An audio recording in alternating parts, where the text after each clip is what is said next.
हर बंदे को खौफ है पाकिस्तान में कि मैं किसी वक्त भी लापता हो जाऊंगा। ये एक ऐसा खौफ एनग्रेव हो गया हुआ है जिसको हमने लोगों को उसमें से हमने निकालना है। आर्मी के अंदर भी यही खौफ है कि मैं लापता हो जाऊंगा।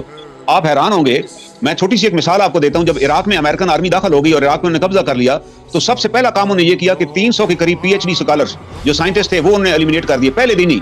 Very first action was taken by the Americans in Iraq कि 300 जो उनके साइंसदान थे, PhD degree holders, they all were arrested and eliminated. They had complete data with them before entering into Iraq कि हमने ये करना, क्योंकि वो तो हमारी इस मुस्लिम उम्मा को या पाकिस्तान को भी वो समझते हैं कि यहाँ डॉक्टर कदीर कैसे पैदा हो गया। तो दे डिसाइडेड कि हमने हर आदमी को एलिमिनेट करना है। उसके लिए वो मुशर्रफ उसकी बाकियात इस्तेमाल हुई।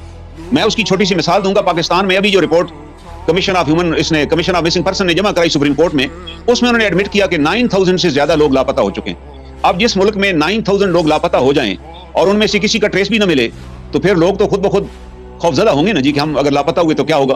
और इसमें भी मैं समझता हूं कि कोर्ट ने बाद मामलात में बड़ी जुर्रत दिखाई और फैसले दिए।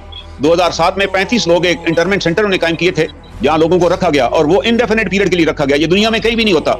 सेकंड वर्ल्ड वॉर में अमेरिका में जो एलियंस थे जिनको उन्हें खतरा था, उनको उन्होंने इंटरमेंट कैंप में रखा और उनको अलाउ था अपनी फैमिली मेंबर से मिलने का, एक्सेस भी थी, और उसके बाद दे ऑल वर रिलीज।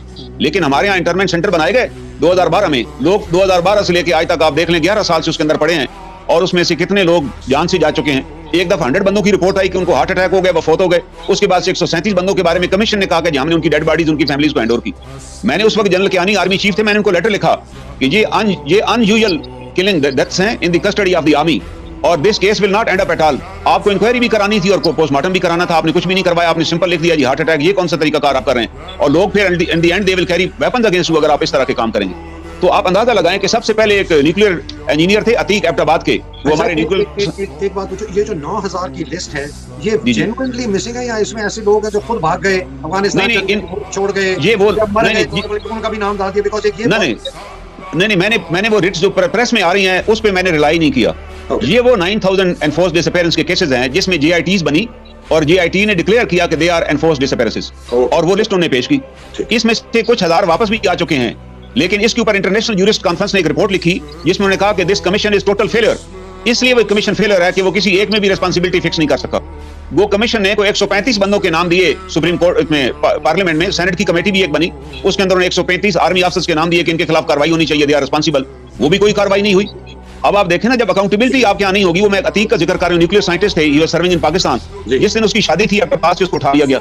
उसकी वालदा बाकायदगी से सुप्रीम कोर्ट में आती थी, उसको फिर धमकी दी गई। उसका एक और बेटा फिर उठा लिया गया। अब 2 बेटे जाने के बाद अभी मुझे पता नहीं कि बूढ़ी माँ वो किधर चली गई। वो फिर सुप्रीम कोर्ट ने भी सुनना छोड़ दिया। अब 3-4 चीफ जस्टिस गुजर चुके हैं। बंदयाल साहब के पास भी मैं अपीयर हुआ, मैंने बताया कि सर 137 तो डेड बॉडीज इन्होंने दे दी हैं, इस पे भी आपको सुओ मोटो एक्शन ले। आपका काम, अदलिया का काम तो है लोगों के फंडामेंटल राइट्स को प्रोटेक्ट करना, लेकिन अभी तक उन्होंने कोई सुओ मोटो उस पे नहीं लिया, कोई एक भी एक्शन नहीं हुआ। हालांकि ये बुनियादी काम था।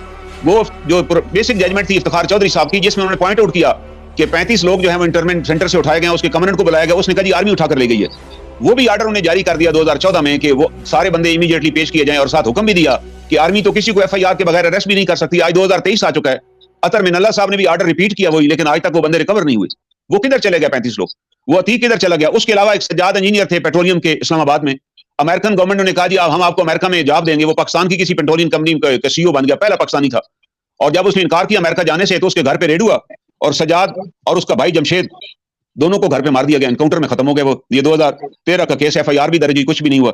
उसके बाद एक और साहब थे शायद शहजाद, ये भी इंजीनियर था वापडा का। इसको फ्रेंच गवर्नमेंट ने पीएचडी के लिए इनविटेशन दिया और उसको सिलेक्ट कर लिया। ये थ्रू आउट फर्स्ट डिवीजनर था, और जाने से हफ्ता पहले इसको लाहौर से उठा लिया गया। उसका भी पता, उसके साथ जिसको उठाया गया उसने आकर कमीशन में रिपोर्ट जमा कराई कि जी वो मेरे साथ उठाया गया था और उसको ले गए थे, मुझे छोड़ दिया गया। कमीशन ने 450 लोगों के प्रोटेक्शन आर्डर जारी किए, एक आर्डर भी इंप्लीमेंट नहीं हुआ, एक बंदा भी रिहा नहीं किया गया। और ये